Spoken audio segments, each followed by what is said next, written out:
Мы знаем, что 80% успеха в бою зависит от обеспечения непрерывной связью ребят, которые воюют на передовой. Поэтому вот сегодня 5 таких спутниковых систем даются вам. В нашому розпорядженні опинилися митні дані, згідно із якими у 2023 році в Росію ввезли тисячі систем супутникового інтернет-зв'язку «Гілад». На всі ці системи країною-виробником зазначена Україна. Может, это как-то ненормально, что именно «Гилад» привезли? Почему? Как раз вот в тех местах хорошо ловят, хорошая связь. Американський уряд дозволяє компаніям зі сфери супутникового зв'язку, комунікацій, інтернету працювати в Росії. Ну, то есть именно в СВО везли такие? Да, были. Ще кілька місяців тому ми всі обурювалися тим, що росіяни використовують на війні термінали Starlink, а Маск нічого не може з цим зробити. А що, якщо я скажу, що росіяни використовують на фронті ізраїльські системи супутникового зв'язку? А якщо додам, що зробили ці системи в Україні, а точніше в Ужгороді? Ми теж не повірили, що на 11-му році війни компанії можуть безкарно допомагати росіянам вести війну проти України та при цьому нормально почувати себе на ринку, та навіть співпрацювати із Пентагоном. Але давайте про все по черзі.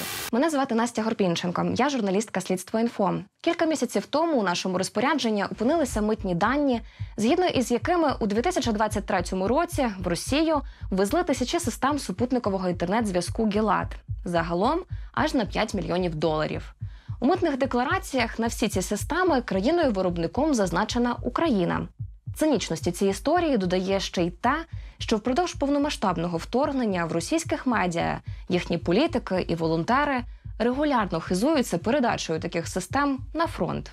Я являюсь депутатом Государственной Думы от Ростовской области, теперь уже и от ЛНР. Казачий генерал Водолацкий Віктор Петрович. Це депутат Госдуми РФ рік тому вітає окупантів з Днем Побєди і передає бронежилети та дрони. Із подарунками на фронт Водолацький приїздить часто. Ось 12 липня 2023 року він позує з коробкою з написом «Гілад». В цій коробці комплект супутникового зв'язку, тарілка і передавач системи SkyEdge. Їх багато років постачає до Росії ізраїльська корпорація «Гілад Satellite Networks». Це саме ті системи, про які ми вже згадували раніше. Проте, може, на фронт все ж їдуть тарілки не «Made in Ukraine»?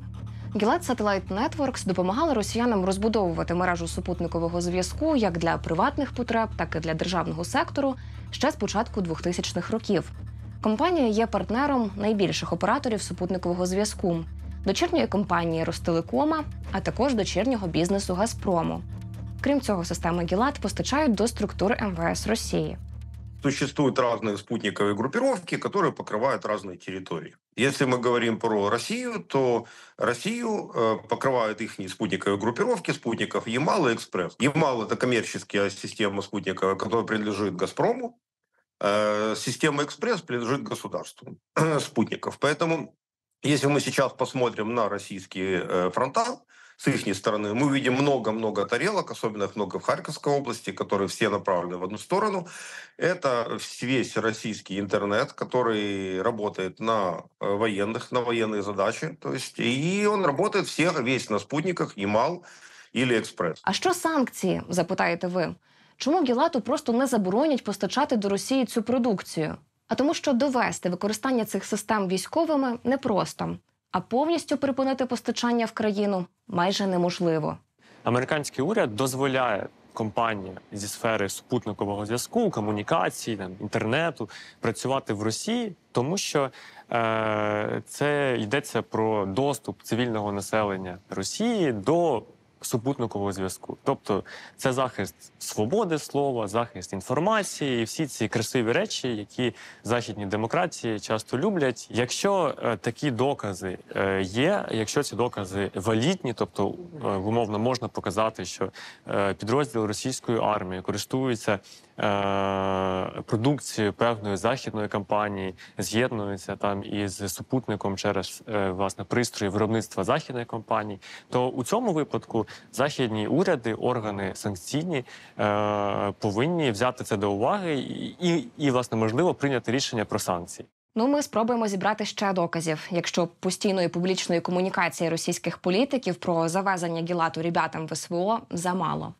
Ребят, благодаря тому, что запущен портал «Все для победы» Народным фронтом, стало возможным приобретение для вас вот таких вот средств связи, потому что мы знаем, что 80% успеха в бою зависит от обеспечения непрерывной связью ребят, которые воюют на передовой. Поэтому вот сегодня 5 таких спутниковых систем отдаются вам. Пожалуйста, пользуйтесь и добывайте победу. Ми вам благодарні. Можливо, це просто рішення окремих ентузіастів ввести на фронт саме ці системи. Уверен на 100%, что официально будет версия, что это все поставляется, отгружаются для мирных задач. Нет ни одного подразделения, нет ни одного командного пункта, ротного или взводного, который бы отказался иметь у себя каналы интернет на фронте. То есть это нужно всем и везде.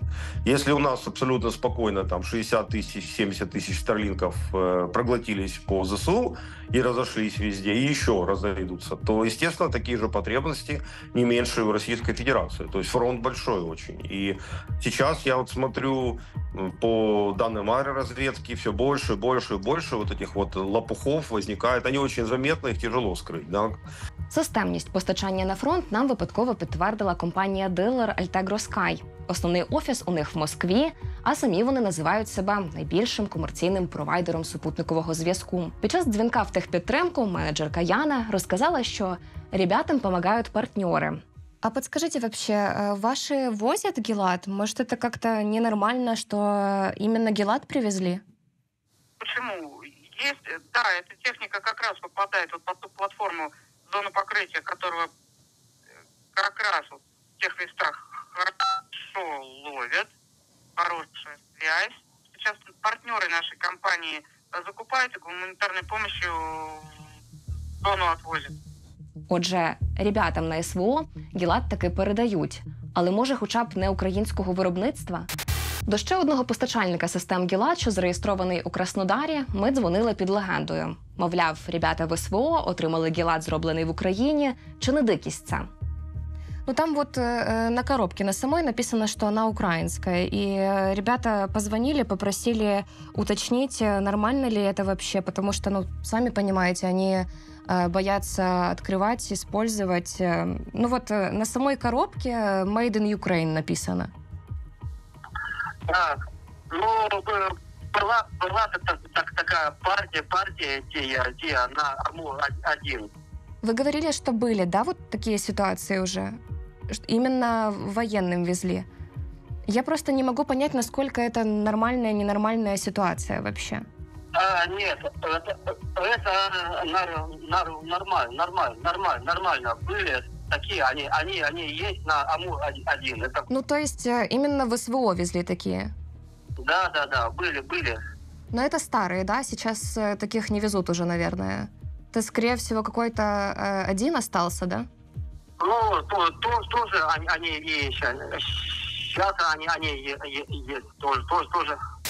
Цікаво, що повномасштабне вторгнення Росії в Україну не тільки не припинило постачання в Росію супутникових систем, виготовлених в Україні, а й, здається, тільки сприяло кількості замовлень.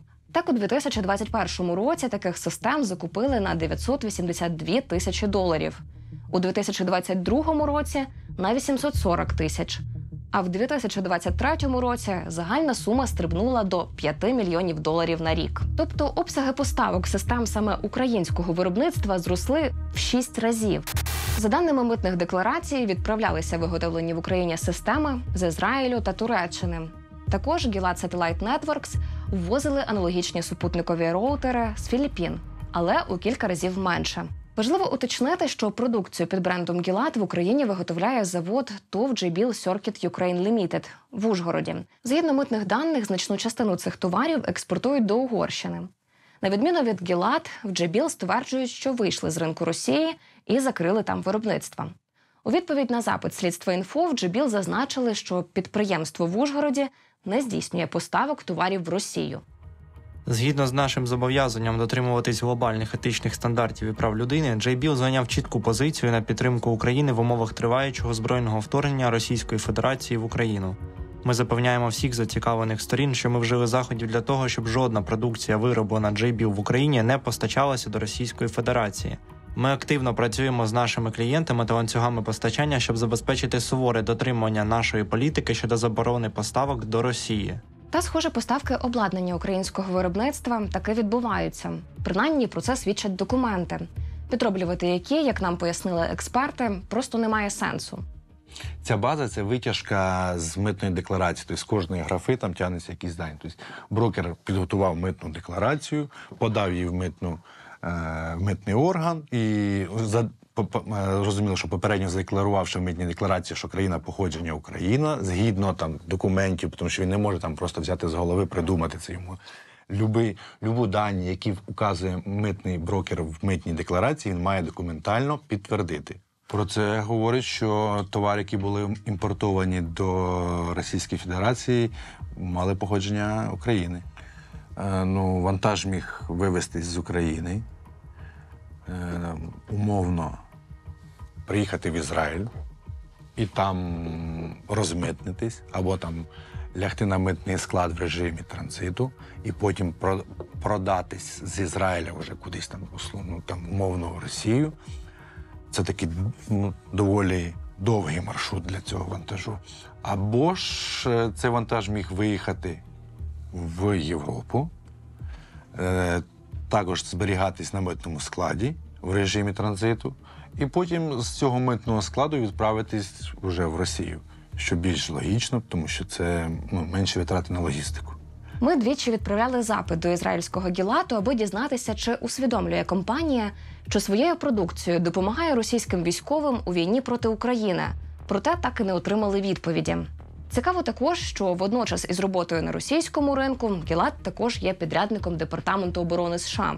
У лютому цього року компанія отримала черговий контракт на переносні концентратори супутникового зв'язку на $10 мільйонів.